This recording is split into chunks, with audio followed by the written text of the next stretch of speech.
Hello, hello. Welcome back, everybody. Welcome back to the CAT Scan Guru podcast. Hope you guys are having an amazing week. Let me tell you, I am ready for summer.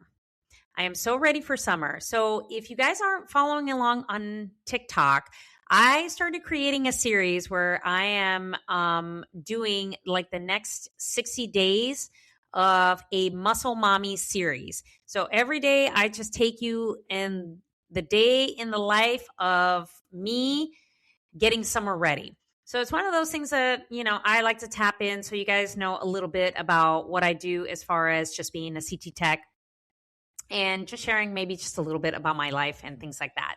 So make sure you guys follow along on TikTok because that is where I have that series. And yeah, I just, talk about all the things and just share some things as far as thoughts because it's basically just a lot of it is not motivational. It's just a lot of discipline and just mental things because not every day we're going to be motivated, right? So make sure you guys follow along and lots of protocol videos will be dropped as well. So make sure you guys check that out and follow along. I know I've kind of, ceased on posting on Instagram. I'm going to start reposting on Instagram just so, the audience over there is still like, where's she at? So, because I do get some DMs and things like that, like, hey, you okay? Yes, I'm fine. Promise. It's just, I have a lot on my plate because I run 2 brands and I'm doing like a licensing venture on my second brand that has nothing to do with healthcare. So that is, another animal in itself. So yeah, so make sure you guys follow along on TikTok, subscribe to the show, share the show with a CT technologist that needs to hear this and needs some educational things to know. Okay. So in today's episode, we are going to be talking about you're not slow in CT, you're just mentally unstructured. So I'm going to dive into this topic because I know this may be a little bit polarizing. And I know that there's a lot of buzz on my TikTok page as far as the videos that I posted when it comes to, CT being difficult with no structure. Okay. So what I find is that there's a lot of new technologists coming into the modality and they feel like they're slow. They feel like they're overthinking. And I can honestly tell you, if you feel slow, it's not the speed.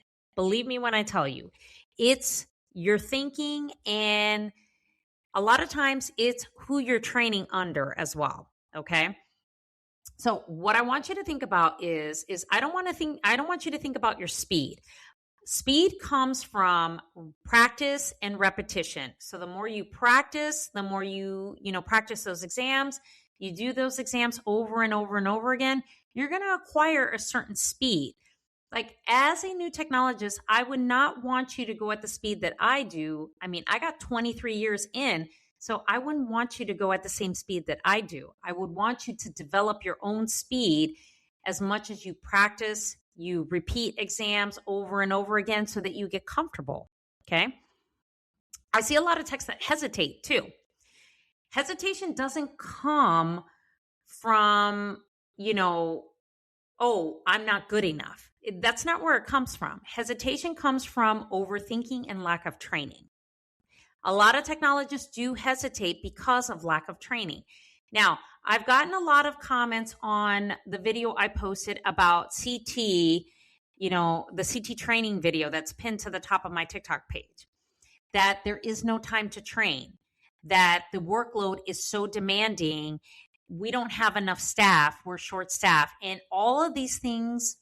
Listen, I hear you and I see you because it's the same thing that happens in our department, okay? So lack of training because there's not enough resources. There's not enough available techs to train. A lot of them are getting thrown into the fire because the workload is demanding. The volume is high. They're short staffed because they don't have enough people to work on the shift. That's where a lot of technologists hesitate and they tend to overthink a lot. And really, it's not your fault. It's just the way the workflow and the dynamics has been set up, it's not fair. Okay. And it's really lacking, for a better term.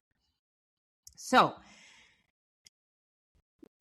the one thing that we need to remember is that as far as the high demand, the high volume, the high workload, it can be very demanding. So I'm in the process of trying to create something where I could come in and train these techs so that departments, at least have that responsibility alleviated from them. And then they could just have a tech that's ready to go.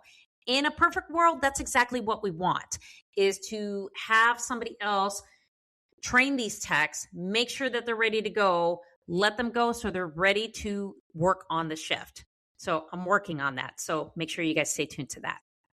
Now, confident techs, when you feel confident, okay, you also do some critical thinking before you do a scan to make sure that you set up everything correctly to prevent any errors or any patient harm.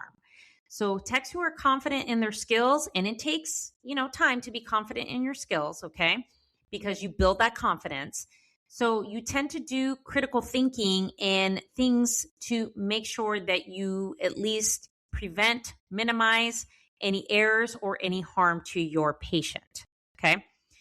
A lot of times, new technologists will feel behind, and it's okay to feel behind. CT is a very complex modality. There is a lot of fucking moving parts. So I can't expect you to know everything in 2 weeks' time. It's physically and mentally impossible, okay? There's way too many exams, way too many things to remember. It's not even possible, okay? And with the high demand, high workload, we're rushing a lot, and a lot of new technologists still have doubts. Oh, can I really do this exam? Is this really done this way? What if I miss a bolus? What if I do this? And it's okay, because you know what? Not every PE is going to be perfect.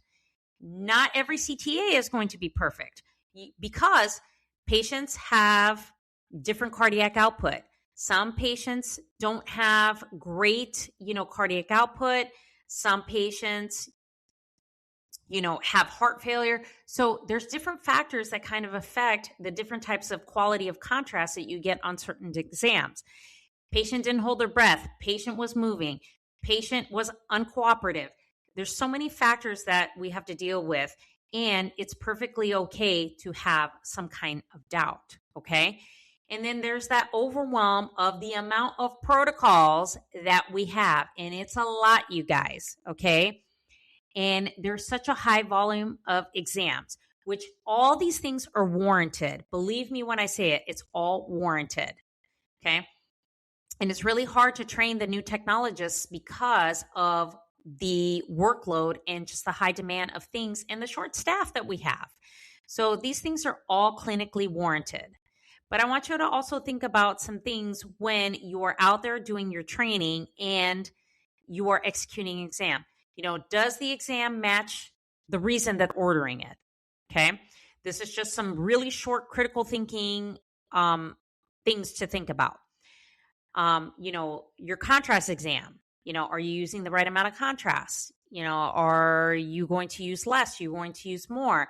And making sure that you get nice contrast enhancement. You're selecting the correct protocol for whatever exam is ordered, right? And whatever they're trying to rule out. So those are just kind of some things to remember when you're out there executing exams, so that you don't overthink, you don't hesitate, and that you have just a clear critical thinking pattern on how you're going to do this exam.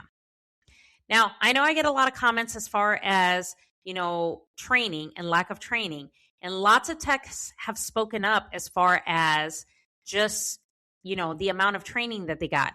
There was one person that said they only got 2 weeks of training. That one, I was really shocked on that one. And then there's other people saying that they had their department structured where a tech trains for 10 weeks, then they're off and they're ready to go and they are comfortable scanning on their own. And there's others that saying, oh, well, you should do this and that. But lots of departments are not set up that way.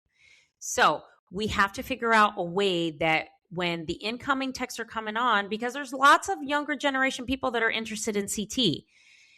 So we have to make sure that we have a structure in our training programs that they can go ahead and execute from A to Z so they know exactly what they're doing. Okay.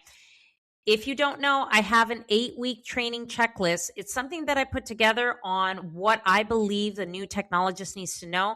So make sure you grab that in the show notes if you want like a good perspective on how you should execute your CT training. Also, I have, a protocol guide. So this is just 10 simple protocols that I've put together to help you out. I even have a mini pocketbook that's got about 16 protocols that you could take, put it in your scrub pocket, and it'll help you set up your exams from A to Z. I give you an entire protocol, I give you a scout, tell you from where to where you need to start and end, and the different reformats that are required. Okay.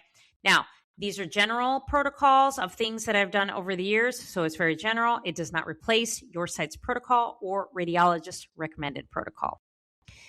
So we have to do more to really improve our CT training. And we have to really just hone in to make sure that the technologists coming in, they get trained properly. And it's really hard to do that, especially the factors and the conditions that we're in each department. So that is today's episode. Hopefully that was insightful. If you have anything you would like to add, please send me an email. Email is in the show notes. Make sure you come over to TikTok, follow on TikTok. Make sure you subscribe to the podcast so you get all the educational things in CT and tech tips. So thank you so much for listening to this episode, and I will chat with you guys in the next episode.